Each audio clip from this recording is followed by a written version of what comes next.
Hello, my name's Liz Newell, and I'm the head of design over at Creative Concern. Now, Creative Concern, we are a design and communication studio. We're based in Manchester.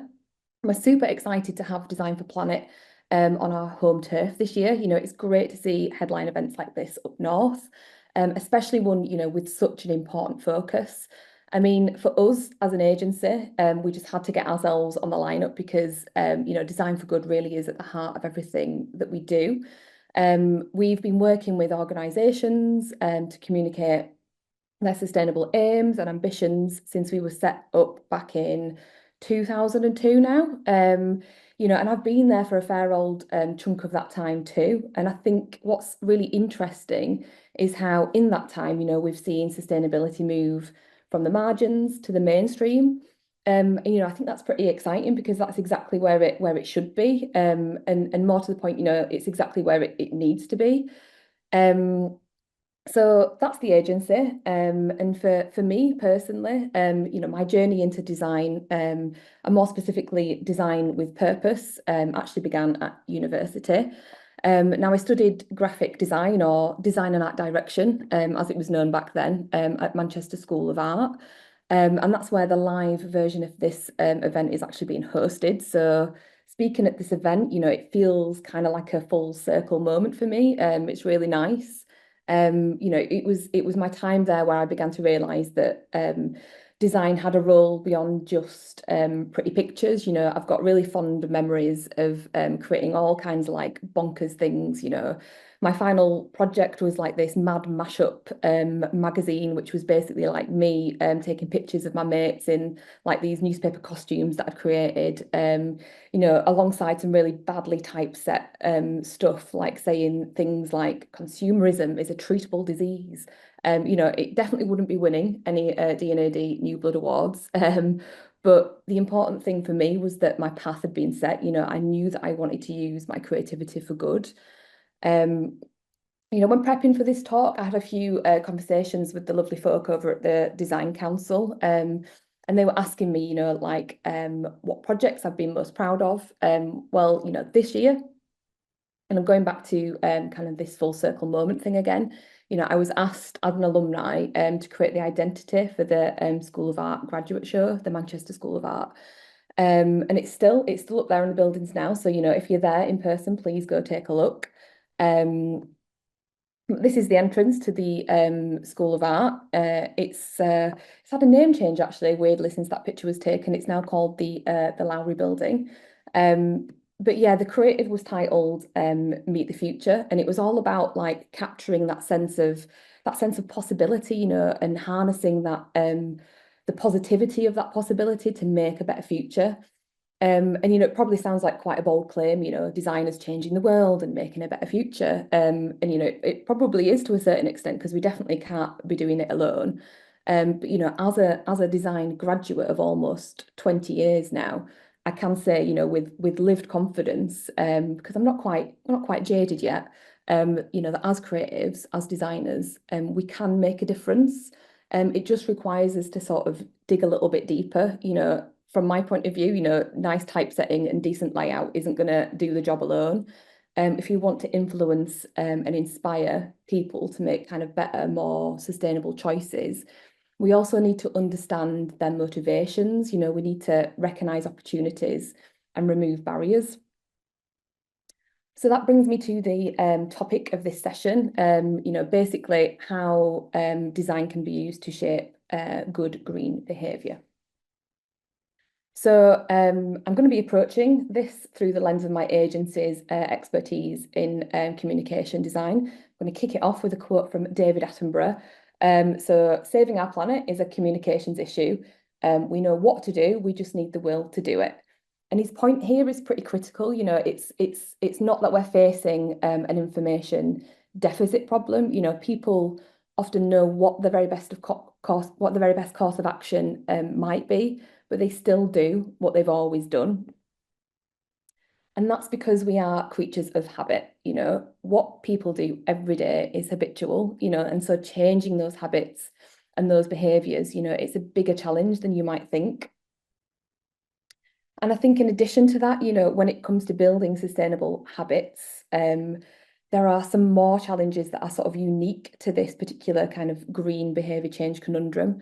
And broadly speaking here, these are some of the kind of common challenges we know organisations face when trying to encourage green behaviour. So starting with visibility, you can't often see the problem, you can't see carbon. So in a lot of ways, nothing actually feels broken.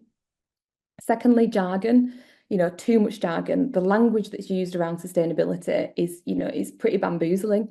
It's not often easy to kind of understand the issues in a very straightforward way. And also fatigue, and more specifically like information fatigue. There's so much information out there. It's overwhelming. And we've also got to be aware of this thing called finite pool of worry. It's basically quite difficult for us to sort of retain high levels of emotional interest long term. So, those are just some of the challenges. But obviously, you need to identify those challenges and those barriers in order to overcome them. So, how do we overcome them? Well, first, as an organisation, you need to look inwards, before even attempting to change habits and behaviours of an individual or a group. We very much need to look at our own systems. Good choices need to be enabled by good system design. We need to be building environments that make it easier to do the right thing. So, basically, don't be asking people to recycle if you're not providing recycling bins. Don't ask people to get on the bike to work if there's not a solid cycling infrastructure in place. Um, and that's happening right now in Manchester. They've got an ambitious target to kind of double and double again the number of cyclists in the region, but they know that this won't happen without that infrastructure, without that system in place. And they've got a plan to deliver something bonkers like 1,800 miles of safe routes throughout the region. And work's already begun on that. My commute into the city centre now on bike is so much safer. I've got a designated cycle path pretty much the whole way now. So yeah, we know how the saying goes, build it and they will come. And when that infrastructure, when that system is in place, you can then start to make it more attractive to people. This is the B network mark. It's for Manchester's transport system. It was designed by our design director, Helen Thomas, alongside Peter Saville. And you can now see it all over the city. I just think it's so lovely. I love the little handlebar antennae, a little nod to the kind of cycling infrastructure there. Okay, so what now? So you've dealt with the system, you can now tackle the habits. I'm definitely not suggesting we kick the coffee habit, by the way, just more the disposable cup part. So that brings me on to this. This is our behaviour change model. Over the years, we've developed a few different techniques. There's definitely not a kind of one size fits all solution. Now, obviously, I'm not going to have time to go through all of these. So I'm going to rattle through instead my top 10, which have served us pretty well, especially when it kind of comes to motivating and inspiring people to make more sustainable choices. I'll be using examples as well from our back catalogue of work to help kind of bring this to life a little bit for you too. So starting with number one, use social norms. So humans, we're very social beings and we're more likely to follow the behaviour of somebody that we relate to. It's a pretty well-known behaviour change model. It's called the power of the herd. And that's why, we use real people a lot and real stories a lot in our communications. It's a kind of I will if you will tactic. Basically our behaviour is being driven by our desire to conform to the behaviours of others. In this example, getting employees to walk or cycle to work. Number two, offer rewards. I've got a 5-year-old son, so reward charts are a pretty big part of my life. But trust us, it works on adults too. A client of ours was struggling to get sign-ups to their online sustainability course. But as soon as we introduced a badge as a reward that they could add to their email signatures or their LinkedIn profile, they met the sign-up targets. Number three, prompt people. This is our Green Heart campaign. We love a costume at Creative Concern. So the Green Heart campaign was our energy saving campaign for Manchester hospitals. And basically by placing prompts close to behaviours, people are more likely to make the green choice. In this case, getting people to use the stairs over the lift. Number 4, make it fun. So how do you make something like an energy display board interesting and get people to actually, actively reduce the energy consumption at work? Well, for Manchester Business School, and this is one from the archives, we had a bit of fun and we gamified the experience. They've got huge display screens in the entrance to the building there. And basically, if people met the hourly energy target, they were rewarded with super cute pictures of like cats and puppies and lots of other joyful things.